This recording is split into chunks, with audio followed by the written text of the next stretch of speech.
meus amigos, a paz do Senhor. É uma alegria imensa poder estar com vocês aqui no 34º dia do nosso propósito Paixão pela Palavra. Eu peço que você, antes de ouvir os apontamentos que eu vou fazer no capítulo 34, que não são muitos dessa vez, que você possa estar curtindo o nosso vídeo aqui no YouTube, que você possa se inscrever em nosso canal, porque vai deixar a par das novidades que nós temos colocado aqui diariamente, e também curtir a nossa página no Facebook, uma oportunidade para você, além de assistir o vídeo, estar lendo o devocional diário que nós temos feito em cada um dos capítulos da Bíblia. Eu quero pedir perdão mais uma vez pela simplicidade aqui da produção. A gente está aproveitando uma viagem de férias para poder estar adiantando alguns vídeos. Então a gente não está conseguindo ter um ambiente adequado, um ruído adequado, mas a gente não pode deixar de estar registrando, porque senão vocês não vão ter os vídeos prontos em tempo oportuno. Então peço a paciência de vocês e com certeza assim que nós voltarmos a Campinas a gente vai ter lá um pouco mais de recursos para estar oferecendo melhor para vocês. Gênesis 34, ele é uma história paralela de toda essa história de redenção que está acontecendo no texto bíblico. Nós encerramos uma jornada aqui na vida de Jacó. Ele está reconciliado com os irmãos, ele está estabelecido em Canaã. E agora nós vamos ver um dos resultados da estadia dele em Canaã.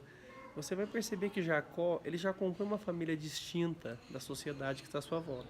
E numa das vezes que a Bíblia vai colocar sua atenção em Diná, que é a única filha que Jacó teve, a filha que ele teve com Lia, a Bíblia menciona que ela está andando ali para conhecer as mulheres da terra.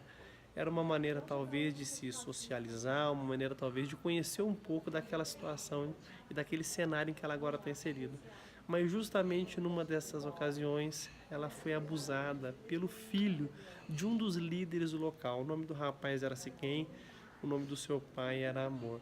Isso causou uma indignação profunda, porque foi um ato realmente bárbaro, uma barbárie, um tipo de procedimento que a família de Jacó não conhecia.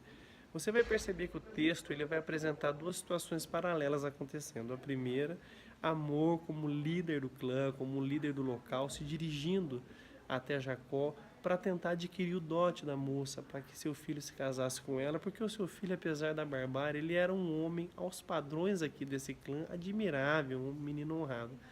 E ao mesmo tempo, os filhos de Jacó que estavam no campo tomarem ciência do que estava acontecendo sem a presença do pai. Então você vai ter duas histórias paralelas aqui. Quando Jacó senta com os filhos para discutir o assunto, é interessante você ver como que os filhos de Jacó, principalmente Simeão e Levi, eles foram dissimulados na maneira como eles conduziram a situação. Eles solicitaram que toda aquela tribo, todo aquele clã fosse circuncidado para que então a mão de Diná pudesse ser dada em casamento para Siquém. Mas não era uma intenção de incluí-los na aliança que Deus estava estabelecendo através da circuncisão. Era simplesmente uma maneira de fragilizá-los fisicamente para que eles pudessem preparar uma emboscada, o que eles fizeram. Segundo aqui a orientação de Amor, todos os homens daquele clã, daquela tribo, daquele povo se circuncidaram, visando ali ter a presença da família de Jacó, que era uma família muito rica, de muitas posses, e poder casar com seus filhos e suas filhas entre eles. No terceiro dia da circuncisão, dia que alguns estudiosos dizem que é o dia em que a dor é mais profunda, Simeão e Levi, num ato ainda mais bárbaro do que o de Siquém, eles entram ali na tribo e eles assassinam todos os homens, tomando as mulheres e as crianças como despojo. Jacó fica indignado, ele percebe que isso vai colocar os olhos das nações, de todos os povos ao seu redor ali, contrário a eles, e de uma certa forma isso aconteceu na continuidade da história bíblica. Tem alguns apontamentos aqui que vale a pena você observar. Essa proposta desse casamento misto, ele já aconteceu em Gênesis 6 e não deu muito certo.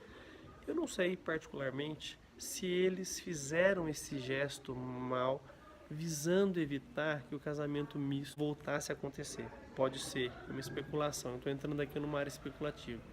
Eles não poderiam aceitar esse tipo de coisa, então tomaram essa decisão grave. Pode ser essa uma das situações.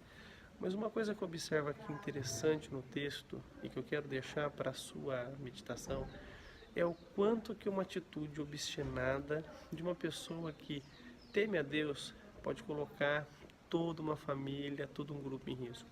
A Bíblia nunca mascarou os erros dos homens. Eu creio que esse é um dos pontos que mostra o quanto que ela é a palavra de Deus.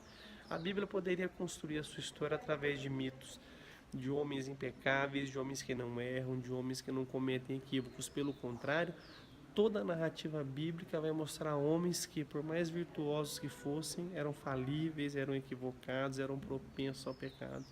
O pecado se entranhou na natureza humana de tal forma que ninguém ficou livre das suas ações. E é justamente nesse ponto que eu vejo a graça ser tão linda, ser tão maravilhosa, que apesar da pecaminosidade do homem, Deus eficazmente escolheu pessoas, Deus eficazmente chamou pessoas para si, apesar dos seus pecados, apesar das suas falhas, Deus eficazmente demonstrou perdão, mostrou misericórdia e transformou pessoas para o louvor da sua glória.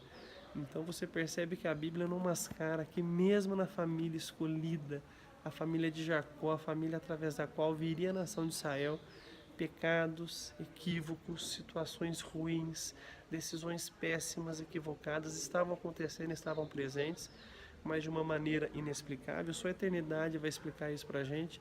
Deus continua regendo essas más escolhas, regendo esses homens que são agentes morais responsáveis pelos seus atos, de modo a concretizar os seus propósitos.